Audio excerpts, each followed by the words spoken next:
अच्छा फिर ठीक है, एडिटोरियल प्लेलिस्ट आपको नहीं मिल रही थी, उसके लिए आपने सोनी को अप्रोच किया? उन्होंने हमारे पास अप्रोच किया, भाई ये ऐसे ऐसे है। अच्छा ठीक, हमको सभी लेबल्स ने अप्रोच किया, सारे लेबल्स ने अप्रोच किया था? तकरीबन। तो आपने सोनी को ही क्यों चुना?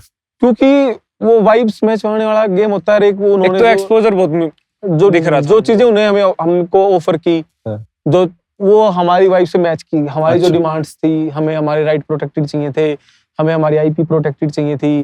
हम नहीं चाहते थे भाई हमारे गाने के साथ कुछ वो हो। ठीक है, तो वो हमारे एज आर्टिस्ट फ्रेंडली लेवल उन्होंने काम किया। अच्छा, तो इसलिए हमने उनके साथ हाथ मिलाया। तो जब आप उनके साथ साइंड हुए? नहीं, हम साइंड आर्टिस्ट नहीं है भाई। साइंड नहीं हुए आप, आपने गाना लाइसेंस किया है? हम पार्टनर्स हैं। पार्टनर्स हो, रेवेन्यू शेयर कर रहे हो? हाँ जी। आपके पास अलग अलग टाइप के डील्स होते हैं जो लेबल आपको ऑफर करते हैं।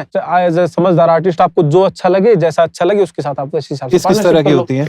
मेजरली एक तो बाई आउट डील्स होती है, भाई आपको एक सर्टेन अमाउंट मिल गई, ठीक है, अब वो गाने के सारे राइट्स फिर सारे उनके हैं। ठीक है। एक लाइसेंसिंग डील होती है कि एक सर्टेन पीरियड के लिए गाना उनका है, 10 साल 12 साल 15 साल ऐसा जो होता भी है, आपका हो, 2 साल हो, 10 साल हो, 50 साल हो, उसके बाद आपके राइट्स वापस आ जाएंगे, उस पीरियड तक उनके हैं। उसके अलावा डिस्ट्रीब्यूशन डील्स होती हैं कि वो सिर्फ डिस्ट्रीब्यूट करेंगे, एक सर्टेन परसेंटेज रखेंगे, और 56 40 या जो भी हो, जैसे भी आपके कागजों पे जो भी बात हुई हो, सब फ्लेक्सिबल होता है। इस टाइप की मेजरली डील जो है। ठीक है, तो आपने लाइसेंस दिया गाने का सोनी को कितने साल के लिए? हमारा 12 साल के आसपास। 12 साल के लिए आपने दे दिया है। कि उसमें वो क्या कर रहे हैं? उसमें वो 12 साल तक उनके पास है गाना। अच्छा, वो उसको डिस्ट्रीब्यूट करेंगे, उसको मार्केट करेंगे, उसको जहां जहां प्लेस किया जा सकता है वहां प्लेस करेंगे, जो भी रेवेन्यू होगा वो इकट्ठा करेंगे, और उसमें से जो भी स्प्लिट होगा वो अपना। किसी वेब सीरीज में आना है, किसी फिल्म में आना है, तो वो सब चीजें वही देखेंगे और उसमें से फिर आप लोग जो भी डिसाइड करोगे। तो आप लोगों का कुछ स्टेक है उसमें या नहीं है? उसमें हमारा जो कहते हैं ना पार्टनर्स है ना, प्रॉफिट शेयर है। अच्छा, मतलब आप लोगों को अगर कोई डील मंजूर ना हो तो भी मतलब मान जाएंगे? नहीं, ऐसे नहीं होता ना। आप क्योंकि आगे भी तो काम करना है ना आपको साथ, तो आप पार्टनर्स हो ना। राइट। तो आपकी से होनी चाहिए आपके आर्ट। बेसिकली आप ये कह रहे हो कि सी आप भी लॉन्ग टर्म में देख रहे हो चीजों को, एंड उसमें भी यही है कि फिर एक म्यूचुअली जो चीजें डिसाइड होती हैं, म्यूचुअल रिस्पेक्ट के हिसाब से कि चीजें जो सही हो ओवरऑल, उसके ऊपर आप कर ले हो। क्योंकि आर्टिस्ट ग्रीड नाम की भी एक चीज होती है, है ना, कि आपको ना ग्रीड ही नहीं होना है किसी के लिए भी। आपको नुकसान नहीं करना है किसी का।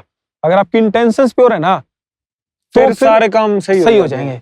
आप बुरा मत चाहो किसी का, ना आप लेबल का बुरा चाहो, ना आप किसी और का बुरा चाहो। ठीक है, आप ये मत सोचो मैं लूट लूं, मैं खा लूं, है ये अगर आप सोचोगे ना तो फिर गेम लंबा नहीं चलेगा। नुकसान किसी का ना हो, फायदा कम। जब फायदा हो रहा हो तब आए सबके पास।